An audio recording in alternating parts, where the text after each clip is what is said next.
bersyukur kepada Tuhan karena segala kebaikan, kasih sayang Tuhan yang begitu nyata bagi kita. Jadi kalau kita ada, kita hidup, bergerak, bernafas, itu cuma karena Tuhan sayang. Ya. Dengan apa Tuhan mau balas? Dengan apa kita mau balas Tuhan sayang, Tuhan kebaikan? Selain kehidupan yang ada ini, yang sebetulnya hidup kita ini adalah milik Tuhan, ya. Jadi kita mau persembahkan kepada Tuhan, sebetulnya hidup kita ini milik Tuhan, so Tuhan punya. Nah, apa saudara sekalian kita mau persembahkan kepada Tuhan? Karena Tuhan sudah menebus kita dengan pengorbanannya di Bukit Golgota. Jadi saudara sekalian, kesetiaan kita yang Tuhan minta untuk selalu datang mengucap syukur kepada Tuhan. Ya. Memang saudara, dalam ibadah, ya Tuhan, saudara katakan bahwa kamu akan diberkati. Roti dan air dan semua penyakit dilalukan. Itu dalam ibadah. Ya. Tetapi kadangkala kita untuk datang beribadah, saudara, ya mungkin karena permasalahan, pergumulan, atau saudara, orang sepandang enteng dengan Tuhan. Karena setiap minggu, setiap hari Jumat, hari Sabtu orang ibadah, sehingga pikir-pikir sama Jo. Saudara, kalau kita punya pikiran begitu, ingat baik-baik, iblis mulai mempengaruhi kita. Ya. Karena ibadah itu soal utama, saudara. Sebetulnya saudara sekalian, ya, kalau orang Israel, orang pilihan Tuhan, ya, sebelum terbaca ayat pokok, ibadah itu soal utama. Kalau tidak beribadah kepada Tuhan, itu akan mati dibunuh. Ya, ayat mengawali ayat ini, tolong baca 2 Tawarik 15 ayat yang ke-13.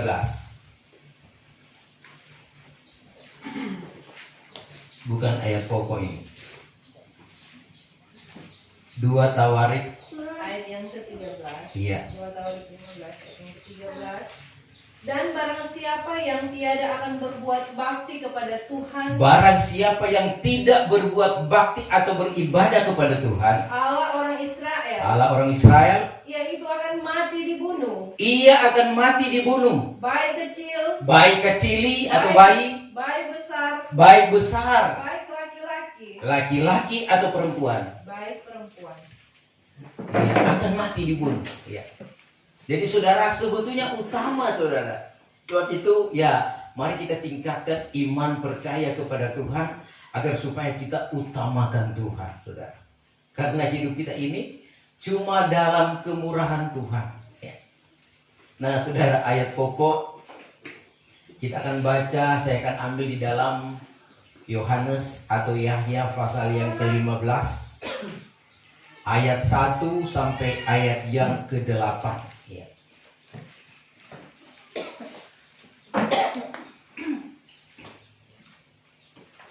Yahya 15 ayat 1 sampai ayat 8. Firman Tuhan bertemakan perumpamaan pokok anggur. Kalau dalam terjemahan baru, pokok anggur yang benar. Aku inilah pokok anggur yang benar, dan Bapakku ialah pembelanya. Tiap-tiap carang di dalam aku yang tiada berbuah dikeratnya, dan tiap-tiap carang yang berbuah dibersihkannya, supaya makin lebat lagi ia berbuah. Kamu ini memang suci oleh karena perkataan yang sudah kukatakan kepadamu. Hendaklah kamu tetap di dalam aku, dan aku juga di dalam kamu. Sama seperti carang tiada dapat berbuah dengan kuasanya dirinya sendiri, jikalau tiada tetap pada pokok anggur. Demikian juga kamu pun tiada dapat jikalau tiada kamu tetap di dalam aku. Ayat 5. Aku inilah pokok anggur yang benar, dan kamulah carang-carangnya. Siapa yang tetap di dalam aku, dan aku pun di dalam dia, ialah berbuah lebat. Karena kalau tiada beserta dengan aku, suatu pun tiada dapat kamu berbuat. Ayat 6. Jikalau barang seorang tiada tetap di dalam aku, terbuanglah ia keluar, sama seperti carang itu, serta menjadi kering. Kemudian ia itu dikumpulkan orang, dibuangkannya ke dalam api, lalu hangus. Jikalau kamu tetap di dalam aku, dan perkataanku tetap di dalam kamu, pintalah barang apa yang kamu kehendaki, ia itu akan dikaruniakan kepadamu kelak. Di dalam hal inilah Bapakku dipermuliakan, yaitu kalau kamu berbuah lebat serta menjadi murid-murid aku. Terima kasih. Silakan duduk. Saudara, firman Allah saat ini ya sudah sering kita baca, ya, sudah sering kita dengar. Ini adalah merupakan perkataan Tuhan Yesus. Tuhan katakan bahwa Dia adalah pokok anggur yang benar, dan kita ini carang-carangnya. Ya. Kalau kita tetap tinggal atau melekat pada pokok, maka kita akan berbuah lebat. Dan dikatakan juga, kalau kita berbuah lebat, kita semakin dibersihkan. Tetapi tatkala kita tidak berbuah, maka kita akan, saudara sekalian, dibuangkan ke dalam api. Kita akan dibakar lalu hangus.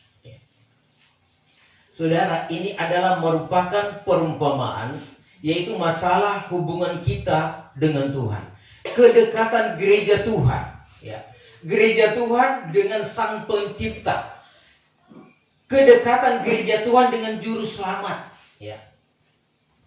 Tuhan, saudara sekalian, menegaskan di sini, ya, kalau Dia adalah pokok dan kita ini adalah carang-carangnya, marilah kita tetap di dalam Tuhan. Kenapa, saudara, di dalam Tuhan? Karena Tuhan, saudara sekalian, sebagai pokok, Dia, saudara sekalian, sumber berkat. Dia akan mengeluarkan berkat-berkat. Apa yang ada dalam hidupnya, Dia akan salurkan ke carang-carang, ke cabang-cabang. Kita ini cabang-cabangnya Tuhan. Nah, saudara sekalian, ya, proses pohon, dia dari akar, kemudian ke batang, kemudian ke cabang-cabang. Dan itu, saudara sekalian, akan bertambah-tambah, berkembang, mengeluarkan buah. Dan buah itu yang terbaik daripada sebuah pohon. Saudara, di sini kita bisa mengambil hikmahnya, bahwa, saudara, tanpa Tuhan kita tidak dapat berbuat apa-apa. Ya. Nah, saudara, tentunya, saudara sekalian, sebagai pohon yang berbuah, ya, Tuhan katakan jelas dalam ayat ini, kalau melekat kepada Tuhan pasti akan berbuah dan semakin dibersihkan. Ya. Nah, saudara, berbicara kehidupan saya dan saudara, apa yang Tuhan mau tuntut? Tuhan, saudara sekalian, tidak menuntut apapun kepemilikan kita, ya, kekayaan kita, kita punya uang, ya, kita punya, ya, apapun alat-alat, atau, saudara sekalian, kekayaan kita. Tuhan, bukan itu sasaran Tuhan, tetapi Tuhan mau agar supaya kehidupan kita bawa kepada Tuhan. Ya. Karena sebetulnya semua berkat-berkat itu, ya, cuma Tuhan kasih pinjam, ya. Tuhan cuma kasih pinjam supaya kita bisa pergunakan selama di dalam dunia itu. Tapi bukanlah berguna, itu sangat berguna. Jadi kalau kita diberkati dengan motor, ya, Tuhan cuma kasih pinjam, pakai, ya. Tapi kadang-kala, saudara sekalian, orang bukan bayar patungan, bayar di dealer, DP angsuran kalau kredit. Begitu juga oto, saudara, ya. Kendaraan yang kita miliki cuma pinjaman Tuhan, dan itu, saudara sekalian, suatu kebaikan Tuhan untuk memberikan kebutuhan kita terpenuhi. Ya. Tuhan memberikan berkat-berkat. Ya, kalau jemaat di sini, ya, banyak kebun yang menghasilkan, ada pohon kelapa, ada pohon cingkih, ada pohon vanili, dan lain sebagainya. Itu berkat Tuhan yang luar biasa. Ya. Sebab itu syukuri segala berkat Allah. Saudara, kalau orang punya pohon cingkih, punya anak berbuah, kira-kira orang mau bikin apa, saudara? Orang punya pohon kelapa, tunggu-tunggu mau kuartal, so lewat kuartal, DP buahnya tata tambah begitu terus. Pasti pemilik itu akan khawatir. Ya, lebih baik potong juga, lebih ganti tanaman lain, saudara. Ya. Di dalam kitab Injil dikatakan, saudara sekalian, tak kala Tuhan berjalan-jalan mencari buah. Ya. Lukas pasal yang ke-13, Tuhan mencari buah. Tetapi dia tidak dapatkan buah di pohon itu yang rimbun. Ya. Kemudian penjaga kebun katakan, Tuhan katakan lebih baik ditebang. Penjaga katakan, tunggu 1 tahun lagi. Tunggu 1 tahun supaya bisa berbuah dan Tuhan bisa datang.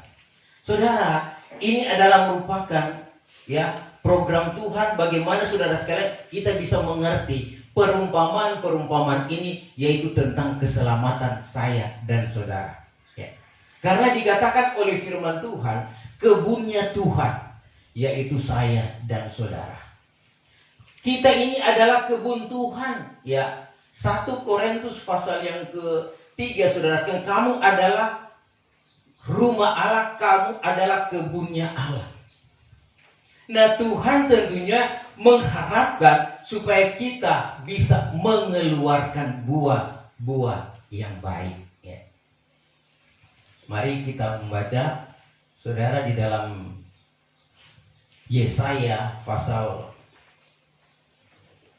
5 ayat yang ke-7.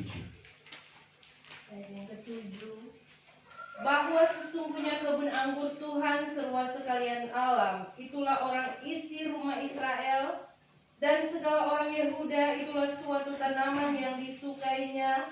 Maka ia sudah bernanti-nanti akan barang yang benar, tetapi sesungguhnya busuk belaka, dan akan kebenaran, tetapi sesungguhnya ada gaduh belaka. Iya, saudara, Tuhan katakan di sini, sesungguhnya kebun anggur Tuhan seluas sekalian alam, itulah orang isi rumah Israel. Isi rumah Israel adalah orang-orang pilihan Tuhan. Orang-orang pilihan Tuhan akhir zaman ini adalah saya dan saudara. Ya, kita ini adalah tanaman Tuhan. Ya.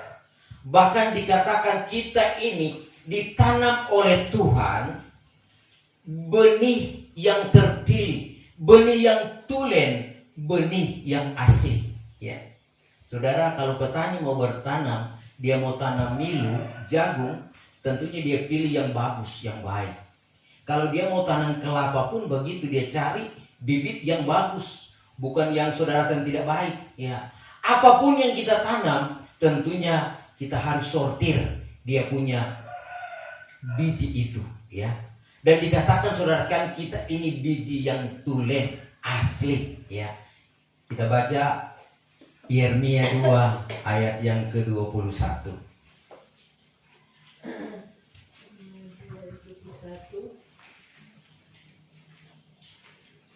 Namun aku telah membuat engkau tumbuh sebagai pokok anggur pilihan, sebagai benih yang sungguh murni. Betapa engkau berubah menjadi pohon berbau busuk, pohon anggur liar. Coba dalam terjemahan lama. Bukankah aku sudah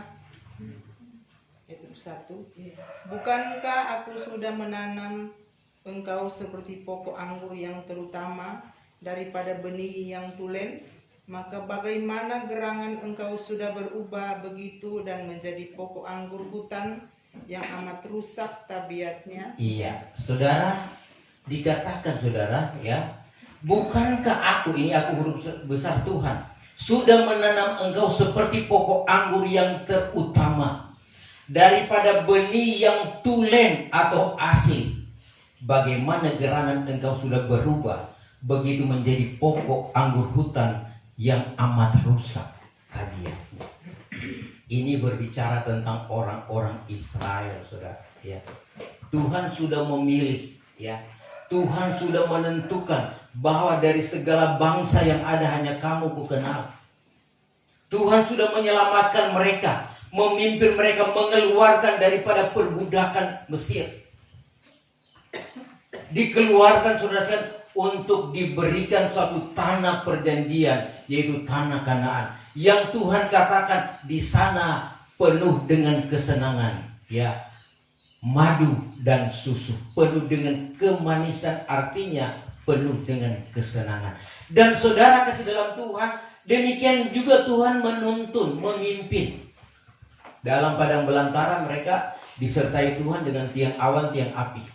Tiang awan pada siang hari untuk yang menutupi, menaungi mereka supaya tidak kena panas. Karena di padang pasir. Dan waktu malam ada tiang api. Jadi terang.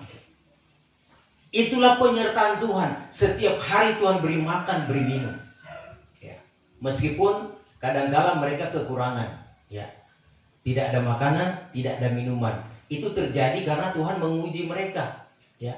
Tuhan uji. Ya. Apa sebab mereka mulai pandang enteng dengan Tuhan, tidak lagi mengandalkan Tuhan. Nah, Tuhan uji. Nah, saudara sekalian, saya dan saudara demikian. Saat ini kita berada di ujung akhir zaman, kita sedang diproses oleh Tuhan. Apakah saudara sekalian kita tetap mengandalkan Tuhan atau kita mengandalkan kekuatan sendiri? Memang ini saudara satu hal yang saudara sekalian tipis sekali dia punya jarak. Mengandalkan Tuhan dan mengandalkan kekuatan. Kita memang percaya kepada Tuhan, amin. Dan kita tetap mengandalkan Tuhan. Namun jadi pertanyaan, apakah sungguh-sungguh kita mengandalkan Tuhan lebih dari segala perkara? Itu yang masih dipertanyakan, saudara. Saya sendiri pun sebagai gembala sidang, ya, masih minta Tuhan kontrol setiap hari. Periksa hati ini Tuhan, apakah yang saya kerjakan ini sudah sesuai dengan kehendak Tuhan atau belum? Ya. Kalau belum, Tuhan ingatkan, apalagi yang harus saya kerjakan. Ya. Selalu saudara sekalian ada komunikasi dengan Tuhan. Bahkan saudara sekalian untuk pelayanan saja, saya selalu bertanya-tanyakan Tuhan, Tuhan, ayat mana yang saya mau bawakan minggu ini, hari ini? Ya. Dan saudara, Tuhan memberikan petunjuk. Kadang-kala saudara, semua besok akan melayani. Belajar itu, ya, tidak tahu buka hikmat. Apa ini? Setengah malam ada baca-baca Alkitab, tidak mengerti untuk besok. Ya, tidur juga. Tuhan dalam tidur berharap Tuhan akan berikan petunjuk lewat mimpi atau apapun. Ya, pagi-pagi ya Tuhan buka. Dan Tuhan memberikan waktu yang tepat. Dan kadang-kala saudara sekalian, kita tidak mengerti apa yang harus kita sampaikan. So persiapan ya. Kalau Pak Media mesti belajar di bawah begini. Ini pengalaman ya. Kadang-kala tidak tahu apa yang mau disampaikan, tapi so mesti ibadah. Kadang-kala terjadi ada tamu. Ya puji Tuhan, berarti memang Tuhan tuh hikmat, ada tamu yang melayani, bro. Ya. Tetapi kadang-kala ini terjadi. Tidak ada tamu, tetapi saat melayani Tuhan berbicara. Ini saudara sekalian kekuatan Roh Kudus. Ya, sebetulnya dia mau orang berserah kepada Tuhan. Ini proses yang saya alami, saya jalani. Banyak kali saudara sekalian tidak punya persiapan yang matang. Ya. Tetapi tatkala ada Roh Kudus itu luar biasa, saudara. Karena kita ini adalah milik Tuhan. Jemaat itu milik Tuhan. Jadi saya hanya menyampaikan apa kata Tuhan. Nah, dalam menyampaikan ini, Tuhan benar-benar akan menguji kita. Apakah mengandalkan Tuhan atau tidak. Contoh kecil, saudara. Tatkala kita mengalami sakit. Ya mungkin ya, orang tak potong sadiki badara. Tindakan pertama kita apa? Apakah kita berpikir cari obat merah, betadine, ya. Cari dokter? Adakah kita berpikir cari Tuhan dulu, Tuhan, atau kencing darah Tuhan bisa berkuasa? Memang ada otomatis begitu. Tetapi tindakan selanjutnya, saudara, meskipun kita sudah berdoa, sudah tengking, tapi karena memang ini luka juga belum hilang, Pak dokter dia, ya, mulai bercerita suami istri, iya sok keadaan begitu, bawa dia Pak dokter. Ya ini mungkin dari sakit-sakit kecil sampai sakit setengah berat, ya. Tujuan kita, pikiran kita, dokter, rumah sakit. Nah ini saudara sekalian, mari kita lebih paham dan tolong tingkatkan, tolong punya iman kepada Tuhan. Orang-orang kaya, orang-orang yang diberkati, itu tidak masalah. mau berangkat kendaraan sosial tinggal mau pilih mau pikir yang mana, ya. Pajero ke, mau telepon ambulans datang ambil, itu orang kaya saudara. Ya. Tapi yang berbicara orang miskin, orang yang tidak punya apa-apa, sedangkan motor pun tidak ada. Ini saudara contoh ya, kalau motornya tidak ada, uang tidak ada, kemudian sakit, apa tindakan kita? Mau bertanya oto di Birman, mau sewa oto, dia berpikir doi dari mana, mau bayar dengan apa? Tengah malam mau tiba pinjam susah, ya. Mungkin menangis keras-keras supaya Birman dapat dengar. Ada apa? Oh ada sakit, mau bayar di rumah sakit. Saudara, banyak kali terjadi orang dalam keadaan sekarat hanya pasrah saja, ya, karena tidak punya biaya, tidak punya fasilitas, akomodasi tidak ada. Mau tiba dokter pun ya tidak ada biaya, lebih baik biar saja di rumah. Ini banyak hamba-hamba Tuhan punya pengalaman, dan mereka hanya berdoa, tidak usah bawa di rumah sakit, ya. Tetap saja di rumah. Dan ternyata lewat doa hamba-hamba Tuhan pun sudah datang, aduh bawa aja ke dokter, ya. Sudah dia bilang sudah juga. Apa sebab? Dia tidak punya biaya. Kalau ada orang yang punya inisiatif, bawa nanti saya bayar, ya mungkin saya dia bilang oke, bawa tuh. Tapi karena tidak, maka dia akan tetap di rumah. Saudara, jadi pertanyaan, apakah dia mau mati? Dengan tidak ditangani medis atau dokter, apakah yang sakit ini akan mati? Jadi pertanyaan saudara, kalau belum waktunya Tuhan, belum saatnya dia akan mati, dia tidak akan mati, saudara. Nah ini berbicara tentang iman kita, ya, saudara. Memang kita tatkala kita masih diberkati, ya, orang masih ada simpanan, masih ada fasilitas, masih ada uang, sakit kamari masih dapat pikir ada doi, ya, ada kendaraan, ke dokter juga. Ya. Satu kali kelak kita akan menghadapi ujian, saudara. Tatkala kita akan diuji, maka saudara kita tidak punya apa-apa sama sekali. Kemudian umur sudah lanjut, ya berserah saja kepada Tuhan. Hidup kita ini milik Tuhan, bukan milik dokter. Keselamatan, kesembuhan hanya dari Tuhan. Tuhan adalah tabib. Amin. Nah sebab itu saudara, jangan sampai orang pedoi-doi kita punya simpanan-simpanan itu menghambat iman kita untuk percaya sungguh kepada Tuhan. Ya. Ujian saudara sekalian, karena jangan sampai ini kepunyaan kita, kepemilikan kita menghambat kita untuk mengenal Tuhan dan mengandalkan Tuhan. Kita tidak akan pernah mengeluarkan buah yang baik. Kita tidak akan saudara sekalian bersyukur kepada Tuhan. Kadang-kadang kita bersyukur saudara cuma karena kita diberkati. Tapi dalam keadaan sakit kita ya dipertanyakan untuk bersyukur kepada Tuhan. Kalau orang tanya kenapa tidak bersyukur, ada sakit begini mau bersyukur bagaimana? Ya, kadang-kadang ada di pikiran, di hati kita. Saudara, inilah yang perlu kita lawan dengan iman. Kita bertambah-tambah di dalam Tuhan, semakin mengenal Tuhan, melekat kepada Tuhan, bahwa segala sesuatu milik kepunyaan Tuhan. Memang saat sekarang kita masih hidup rukun dan damai, keluarga satu dengan yang lain. Tetapi firman Tuhan katakan, satu kali kelak kamu akan dipisahkan oleh Tuhan. Entahkah kamu kembali, entahkah masih berada dalam dunia ini, tetapi kamu akan dipisahkan oleh Tuhan. Yang memisahkan adalah kebenaran. Matius 10 ayat 34, aku datang bukan membawa damai, tetapi pedang untuk menceraikan seisi rumah.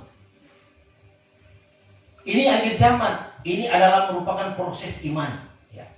Seperti contoh, dalam Matius pasal 25, ada 10 anak darah, sama-sama menunggu kedatangan pengantin laki-laki. Semua sudah siap dengan saudara pelita masing-masing. Tetapi dikatakan ada 5 yang kekurangan minyak, ada 5 yang kelebihan minyak. Kita saudara sedang menyongsong pengantin laki-laki. Sebab itu siap sedialah dari sekarang. Tak kala Tuhan datang, entah di pagi hari, di siang hari, sore hari, malam, tengah malam, cuaca apapun, tatkala Tuhan datang menjemput kita, maka kita sudah harus siap. Amin. Siapkan iman saudara. Jangan berpikir, ya mau tunggu kai tua, tunggu mai tua datang, tunggu dulu tuh anak-anak tak kumpul. Ya biasanya orang tua kalau sosaki-saki, kemudian saudara sekalian kurang nafas satu-satu, dia semua cungu dia punya anak-anak. Siapa lagi yang belum datang? Siapa lagi yang belum datang? Kurang mau tunggu-tunggu. Ya. Tatkala dia datang saudara sekalian, maka selesai. Saudara, untuk saya dan saudara, mari kita imani, yang penting Tuhan datang. Dalam situasi apapun.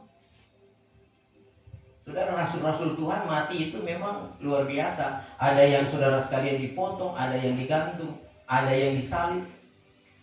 Tetapi itu memang tidak disurat. Tetapi sejarah mengatakan bahwa itu dalam mati itu bukan enak-enak. Tetapi mereka diliputi dengan tubuh kemuliaan.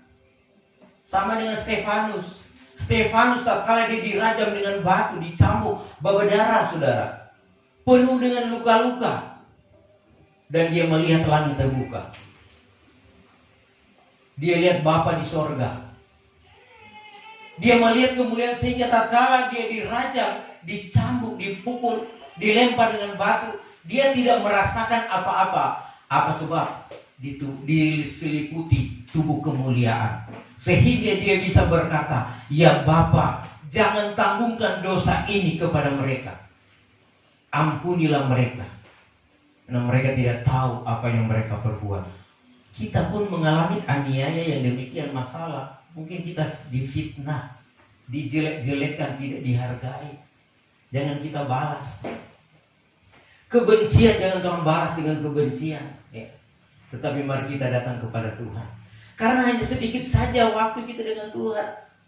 Perjalanan ini sangat singkat.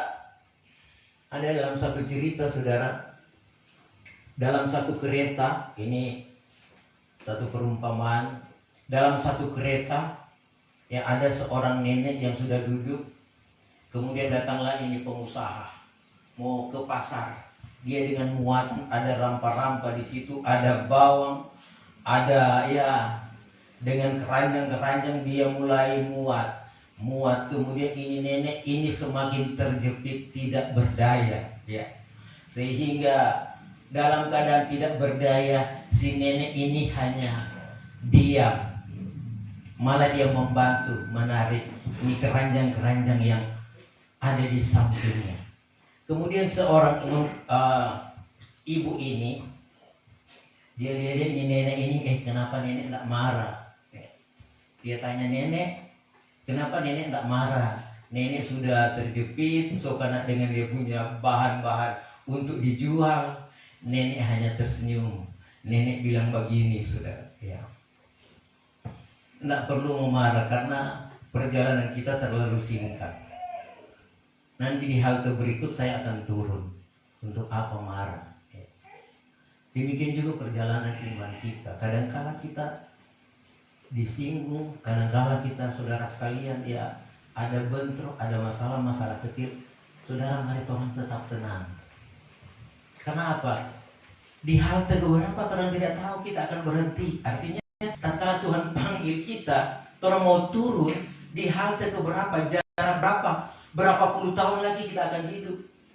Sekarang saudara sekalian, tiba-tiba terdengar masih baku dapa kemarin, sekarang so mati. Nah ini saudara sekalian perjalanan iman kita. Nah Tuhan saudara sekalian maunya dalam kehidupan kita memandang kepada Tuhan, serahkan hidupmu kepada Tuhan. Apalagi kita hidup di akhir zaman ini, dalam perjalanan kendaraan saudara sekalian, baik di motor, di bentor, di oto umum pun, kadang-kala saudara sekalian cilaka dan tidak ada keselamatan mati. Nah ini saudara yang kita diingatkan. Saudara, kita kembali kepada ayat pokok ya. Dikatakan saudara sekalian bahwa kita ini adalah carang-carangnya Tuhan. Carang-carang Tuhan ya, tentunya saudara sekalian tetap mengeluarkan buah tatkala kita melekat pada carang itu. Kehidupan saya dan saudara Tuhan tuntut apa? Ada 3 macam buah. Bertobat saudara sekalian, buah-buah pertobatan harus ada. Jadi Buah-buah pertobatan itu saudara sekalian memang masih ada di halaman, ya. Tapi jangan saudara sekalian kita tinggalkan pertobatan. Kemudian saudara sekalian buah-buah pelayanan. Kemudian juga ada buah-buah Roh Kudus. Ini yang harus kita keluarkan. Karena saudara, untuk saudara sekalian masuk pada sorga, itu Tuhan akan melihat apakah kita sudah berbuah atau tidak. Ya. Apakah kita mengeluarkan buah yang baik atau buah busuk. Artinya saudara sekalian torampe kebenaran. Ya. Kita ini kalau kita hidup dengan Tuhan, melekat dengan Tuhan, tentunya kita menjadi pribadi yang berkenan kepada Tuhan. Ya. Apa yang menjadi kehendak Tuhan itu kita terpancar dari hidup kita. Ya. 2 Korintus 3 ayat yang kedua dikatakan, biarlah firman-Ku ada di dalam hatimu. Penuhilah hatimu dengan firman Tuhan, karena orang bisa membaca hatimu ada kebenaran. Ya. Kalau firman Allah ada di dalam hati, saudara, maka saudara sekalian orang bisa melihat cara kita berbicara, bersikap, mengambil keputusan, itu tetap menjadi berkat. Harus saudara sekalian, karena karakter Kristus ada pada kita. Nah, ini kita wujudkan di hari-hari ini. Sehingga alangkah baiknya apabila tatkala kita lewat, kita ketemu dengan siapapun, mereka mengatakan luar biasa itu bapak itu, luar biasa itu ibu itu. Tatkala bertemu dia senyum, sapa, ya. Dia suka menolong, suka membantu. Ya. Itu sudah kan menjadi cerita, dan itulah buah-buah kebenaran. Ya, jangan sampai saudara sekalian sebaliknya kita jadi cerita, ya kasih yang tutanta sana, tiap kali baku dapa DP muka itu memang sama dengan cookies ndak reis. Ya. Apalagi itu bapak sana, aduh, tiap kali baku dapa marah. Nah, kalau itu sudah jadi cerita, apakah itu kita jadi berkat Tuhan? Nah, ini yang terjadi bagi orang Israel, ya. Tuhan so ajarkan mana yang baik, mana yang harus kamu lakukan. Tuhan mengamati kita. Dia tahu setiap langkah kita, jalan kita. Dimanapun kita berada, Tuhan tahu. Tuhan mengontrol. Nah, oleh sebab itu Tuhan mengajarkan kita mana yang baik, mana yang harus kita lakukan, mana yang tidak harus kita lakukan. Minta tolong dibaca Mika pasal 8. Mika pasal 6, Mika 6 ayat yang ke-8.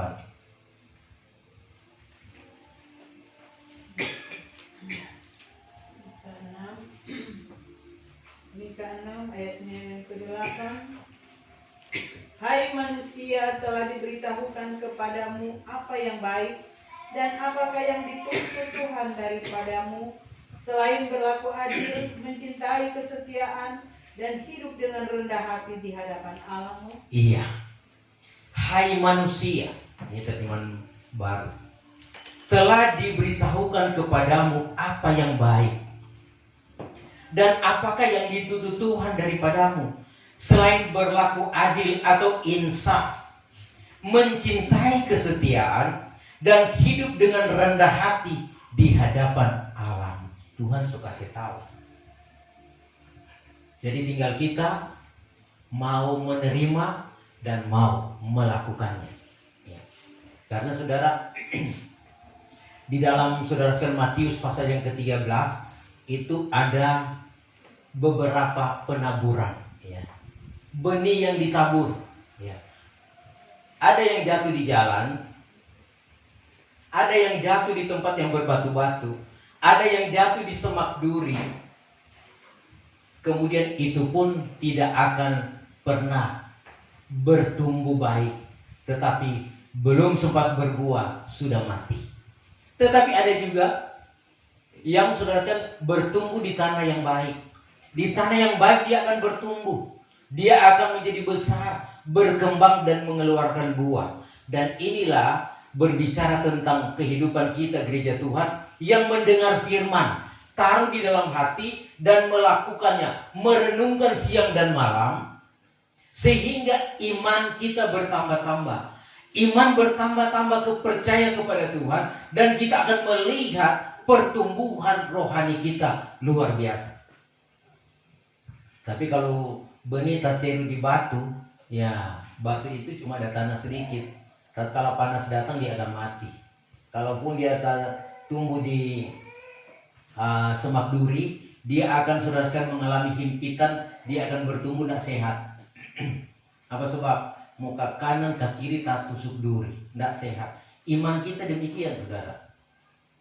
Mari kita tanamkan firman Allah di dalam hati kita, supaya Tuhan yang semakin bertambah-tambah.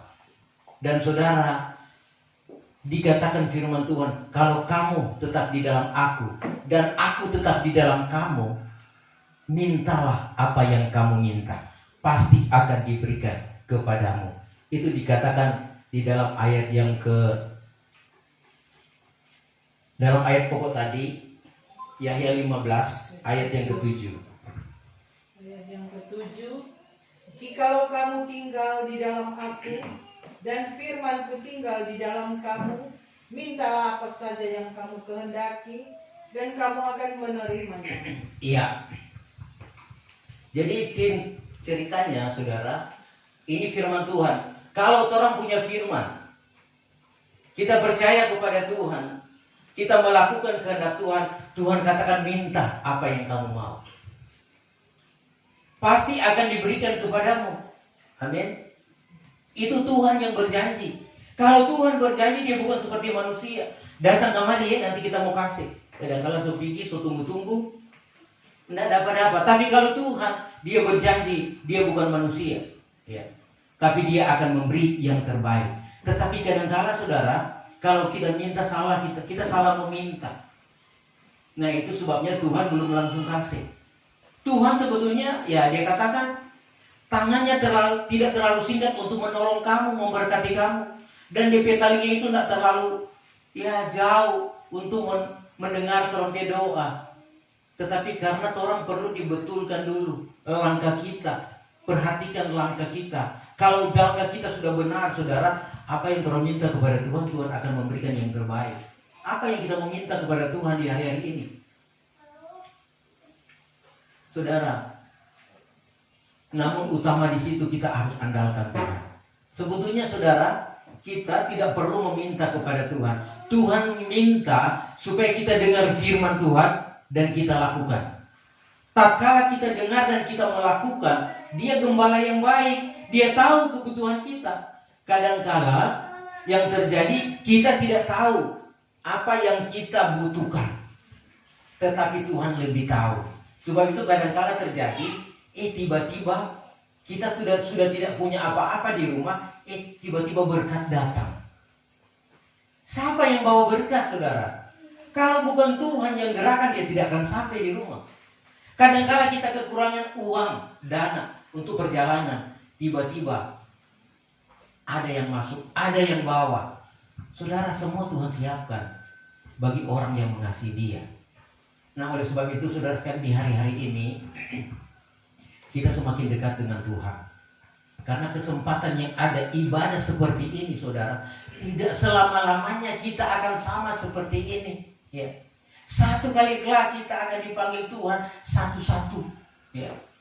Kalaupun Tuhan berkenan, ya yang penting di sini kita harus siap. Saya juga di sini tidak selama-lamanya, saudara. Sebab itu Pak Medi kuat, ya. Gerakan anak-anak itu, ya.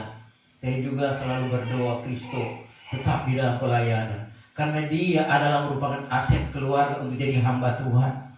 Doakan terus, arahkan terus, supaya dia tetap menjadi yang terbaik, menjadi anak Tuhan. Jangan sampai salah pergaulan, saudara. Saya juga mengajar cucu Glenn ini, saudara, memang agak keras, tetapi membina dia untuk yang terbaik. Tolong hanya nafsu atau orang anak-anak tak salah jalan, salah pergaulan. Karena pergaulan itu bukan nanti di luar-luar sana, di HP, ya, di Android, saudara, tak salah, saudara sekalian akan jatuh. Banyak sekarang remaja-remaja, rapat-rapat di kecamatan, ya Ibu Gembala, karena pengurus PKK selalu diingatkan, remaja-remaja sekarang perlu diawasi. Karena mereka sudah melakukan hal-hal yang najis, hal-hal yang jahat, berkumpul, bahkan membuat keributan. Nah, jangan sampai anak-anak kita jatuh dalam perkara-perkara yang demikian. Ini tugas kita, hamba-hamba Tuhan, anak-anak Tuhan.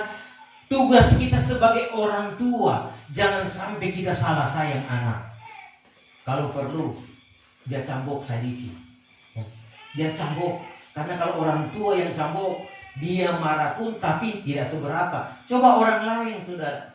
So basar begitu kok orang lain mau bicara akan. Tak salah bicara, dia melawan, dia bagi, saudara. Tapi kalau orang tua, anak meskipun dia mau bagi, dia akan berpukul, saudara.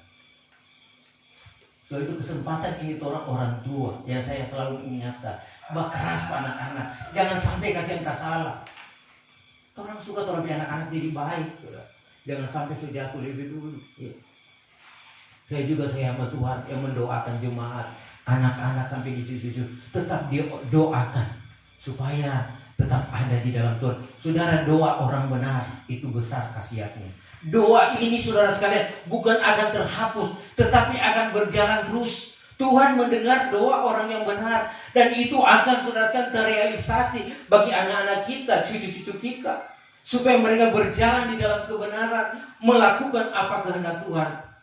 Karena untuk apa harta yang kita kumpulkan, kekayaan yang kita kumpulkan untuk anak-anak, tetapi hidup mereka binasa.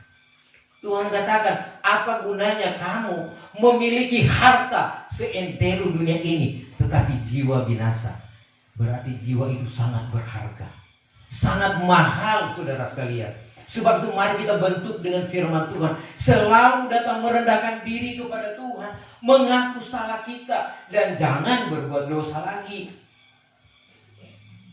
Tuhan mau saudara sekalian kita ini tetap di dalam perlindungan Tuhan, penjagaan Tuhan, tetap melekat pada cabang, pada pokok anggur, sehingga kita mengeluarkan buah, semua untuk hormat kemuliaan nama Tuhan Yesus Kristus. Jadi saudara sekalian, selagi kita masih ada kesempatan untuk berbuat baiklah. Hilangkan segala hal-hal yang najis, hal-hal yang menyakiti sesama, apalagi menyakiti orang tua, menyakiti anak-anak, menyakiti tetangga, saudara-saudara kita. Kita berusaha hindari. Dan memang kadang-kadang orang tidak mampu.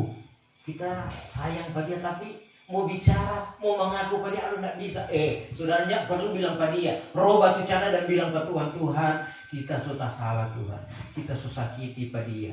Sampaikan kepada Tuhan, dan Tuhan yang akan mengubah hidupmu, dan orang yang saudara sekalian menerima itu akan dikuatkan. Karena memang orang pergumulan cuma antara kita dengan kita. Kita tumbuh di tengah-tengah sidang jemaat. Jadi kadang-kala ya temu baku dapat dengan Pak Sony, Ibu Selvi, Bu Seni, Pak Yori, ya ada Ibu Oli. Orang sama baku dapat. Nggak selamanya orang baku dapat itu mulia bagus, ya. Kadang-kala aduh, ya apa ini Pak Sony kok mau marah-marah, siapa lagi Ibu Selvi ini kok, ya apa Ibu Seni sebagainya. Kadang-kala kan orang begitu, tapi orang berdoa, Tuhan kasihankan dan mampukan. Saya juga sebagai hamba Tuhan, kalau ada salah, jemaat tidak segan-segan tegur. Pak Gembala suka salah. Apa? Oh iya. Karena sudah sekian kalau hak Gembala sudah salah kemudian jemaat tidak tegur, ya Gembala mau masuk neraka, saudara sekalian. Orang ini saling menegur, saling melengkapi, saling memberikan petunjuk jalan yang benar, sehingga saudara sekalian langkah kita sama-sama ke sorga. Ini tujuan kita melayani Tuhan. Orang melayani Tuhan cuma karena sorga, bukan hal-hal lain, saudara sekalian. Dan ini adalah pekerjaan Tuhan. Mari orang sokong bersama, orang bantu pelayanan yang ada. Apa yang kita mau bawa persembahkan kepada Tuhan yang terbaik, kasih Pak Tuhan, ya. Di dalam Alkitab saudara sekalian ada Sakeus, ya, ini ceritanya mengakhiri khotbah, ya. Sakeus saudara sekalian, dia itu seorang pemungut cukai, kaya, ya. Rupanya dia banyak ruci. Kadang-kala saudaranya diambil talibe, ya, orang punya dia, namanya batagi pajak, saudara. Tapi tatkala dia berjumpa dengan Tuhan Yesus, dia pikir siapa tuh Tuhan Yesus itu? Siapa dorong peguru itu? Tak kala dia bertemu, karena dia juga pendek, saudara, maka dia lihat dia mau lewat di jalan, dia suka muka lebih dulu naik di pohon. Tuhan melihat, Zakheus, turunlah, aku mau menumpang di rumahmu. Dia bersyukur, bersuka cita. Dia katakan kepada Tuhan, Tuhan, luar biasa sukacita, dilawat oleh Tuhan, dipanggil oleh Tuhan, dan datang lagi di rumah, saudara. Dan apa yang Zakheus katakan? Tuhan belum bilang banyak bicara, dia sudah bilang, Tuhan, setengah daripada hartaku aku akan persembahkan kepada orang miskin. Kalau aku sudah berbuat kekeliruan, sudah menagih lebih, aku akan kembalikan 4 kali lipat. Tuhan katakan, terberkatilah, diberkatilah rumah ini, saudara. Cuma sekejap dia bertemu dengan Tuhan, dia langsung dijamah Tuhan, hatinya sukacita. Dalam sukacita ini dia tidak ragu-ragu memberikan nafkah Tuhan. Nafkah kita, ternyata Tuhan memberkati. Nah ini saudara tentunya punya pengertian rohani bagi saya dan saudara. Orang ini selama mengasihi Tuhan, apa yang orang mau bawa kepada Tuhan? Apakah sungguh-sungguh kehidupan kita orang sebawa Tuhan, atau masih setengah-setengah hati orang melayani, orang melakukan kehendak Tuhan? Saudara, satu kali kelak Tuhan datang, kemudian belum terrealisasi atau belum sampai pada standar Tuhan, maka saudara sekalian orang sendiri yang akan tanggung. Sebab itu saudara banyak berdoa, saling mendoakan, bertanya-tanya akan Tuhan, berikan petunjuk, berikan kekuatan. Karena di sini juga saya selalu berdoa, Tuhan masih punya orang-orang yang Tuhan akan selamatkan. Jadi saudara-saudara kita semua, tamang-tamang, rangkul mereka, sampaikan firman Tuhan, ingatkan bahwa Tuhan sudah lama datang. Dengan keadaan sekarang kita harus berjaga-jaga dan berdoa, karena Tuhan datang menjemput kita itu tidak menentu. Dia datang seperti pencuri, jadi kita harus siap. Nah kalau kita siap, maka saudara, kita akan dijemput, maka kita sudah siap. Tak kala sangkakala Allah berbunyi, maka kita sudah siap. Nama kita sudah ada di sana. Jangan sampai sangkakala Allah berbunyi, orang punya nama tidak ada. Ada di mana? Ada di tanah. Apa sebab? Sudah meninggalkan Tuhan. Dan ini saudara sekalian firman Tuhan bagi saya dan saudara, kiranya akan dapat memberikan motivasi, mengingatkan kita bahwa Tuhan pokok anggur yang benar. Kita ini caranya. Kita harus melekat setiap saat, setiap waktu. Jangan keluar dari Tuhan. Karena kalau kita terpisah dari pokok, kita akan menjadi kering dan kita akan dibakar. Iman kita akan jadi kering kalau kita jauh dari Tuhan. Tuhan memberkati, kita mempersiapkan diri untuk kita menyembah Tuhan dalam roh dan kebenaran.